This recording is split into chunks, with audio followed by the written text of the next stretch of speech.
Warhammer Chaosbane was a game I was looking forward to when it was originally coming out. While I do not have this prior knowledge or experience with Warhammer, from what I could tell it is a rich universe and a good fit for a video game. The focus of the gameplay being on an action RPG is really what caught my eye. I had the opportunity to play the beta, and for the most part I thought it was fun and had potential. The provided character classes played differently from each other, and there was a potential for a decent story as well. At the time, the full game got away from me when it was released. I read that many fans found the game to be fun, but took issue with the lack of endgame content along with other flaws. With all the DLC and updates now, I felt it was a good opportunity to jump in and give this one a proper try. Ladies and gentlemen, I present to you my review for Warhammer Chaosbane.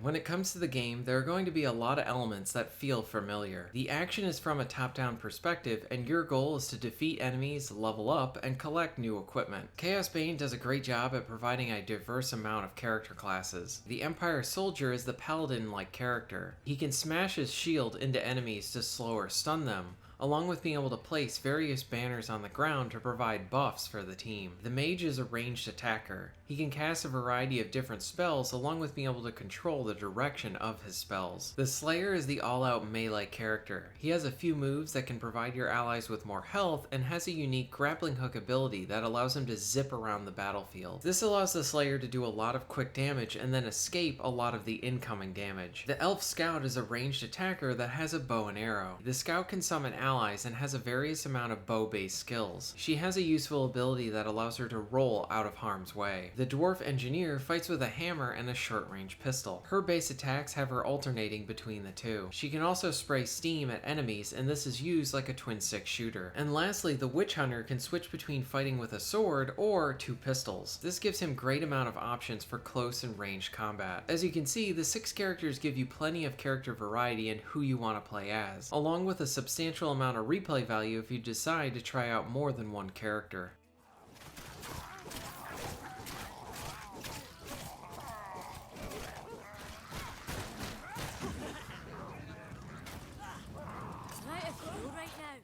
I decided to focus my attention on using the Witch Hunter. On a basic level, the game has base attacks that do a decent amount of damage, and then you have your skill-based attacks. The skill-based attacks do a lot more damage and use up energy. The main way you earn energy is through your base attacks. So when selecting what skills to have equipped, you need to find a nice balance between attacks that provide you with energy and attacks that use it. But the game does not let you equip every attack and passive skill that you want. Once you complete the main story and level up to level 50, you will have access to the complete set of 100 skill points. Each skill costs a certain amount of points to equip. There are some skills that can be used that provide you with small buffs, or your lowest form of basic attacks will cost absolutely nothing. As you level up, you will unlock new active and passive skills to use. Also, each skill has 3 levels to them. With each level, the skill is stronger. For example, the base attack for one of my skills lets me fire my guns, but at its highest level, it costs some skill points to equip, but it adds a substantial amount of fire damage to my attacks. It is fun to mix and match the new skills as you are leveling up. Once you have unlocked them all, you will find yourself still experimenting with the most effective skill set for your playstyle. There's a good amount to mix and match, which means that my Witch Hunter could play very differently than someone else's Witch Hunter. For example, my Witch Hunter was focused more on guns, but you could also have one that focuses on swords and trap-based skills. And before we discuss the wealth of progression options, the combat and using the skills are fun as well. Whether you are shooting or slashing at enemies, there is satisfying impact to your hits. None of this is new if you have played an action RPG before, but it checks the right boxes for combat. Also, defeated enemies will drop bloodlust orbs, and if you collect enough of them, you can pull off a devastating attack. The game throws hordes of enemies at you, and it's satisfying to defeat them all.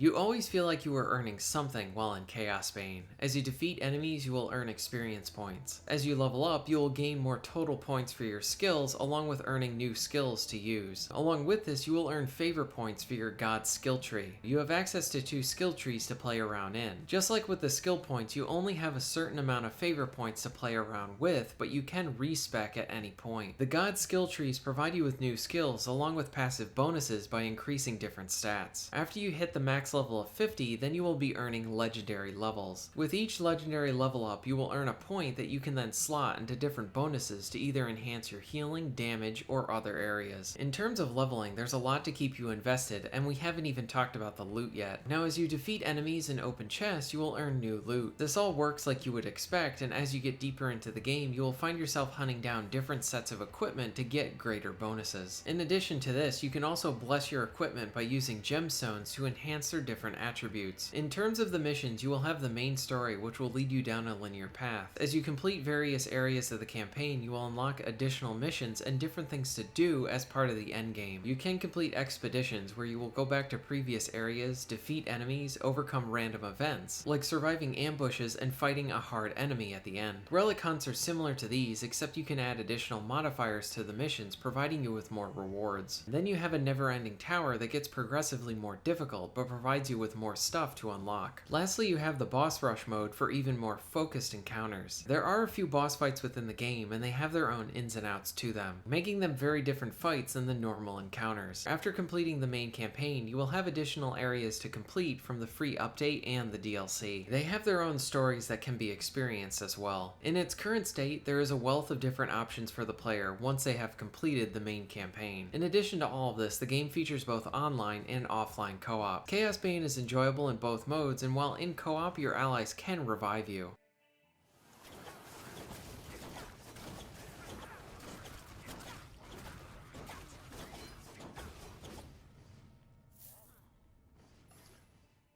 As you can see, Chaosbane very much checks all the expected boxes that you would want from an action RPG. The 6 character classes are very different from each other, adding a lot of value to the player. The combat is enjoyable, and I like trying to maximize the energy system. You are always earning something new, whether it is through different level ups or new loot. The entire experience is mostly familiar, yet addictive and enjoyable. But I did encounter some flaws along the way. On the PS5 version, I had some screen tearing during some of the cutscenes. This is just inexcusable, considering that the cutscenes are just still images. The performance was mostly very smooth, with just 2 instances of frame rates taking a hit. This was not a regular occurrence, but noticeable the few times it did happen. I did have a glitch where the up and down arrows for my legendary tree would not appear, and I had a few instances in co-op where an enemy was just floating in the middle of the air. The game's biggest flaw is the samey structure to the levels, along with how similar they all look. As you complete the campaign and go to different regions, the level setup is very similar to all of the areas of the game. Also, each of the regions look very samey for all of the missions that you do there. This area does hurt the game the most, as it creates a lot of repetition for the visuals and the areas you are exploring. This desperately needs more variation. Thankfully, the game is pretty good at providing a great amount of rewards to the player. One other annoying aspect of the game is how you need to essentially beat the game to do all of the extra stuff in it. For example, you cannot bless items until you get to a certain point in the campaign. Along with this, you cannot provide certain connections to your blessings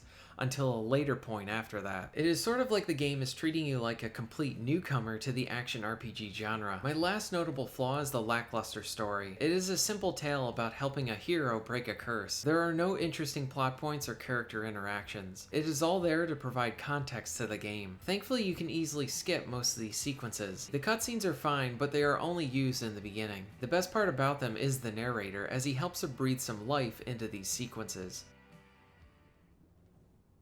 In an age of lawlessness and despair, the empire of man lay in ruins, torn asunder by civil war, and racked by famine and plague.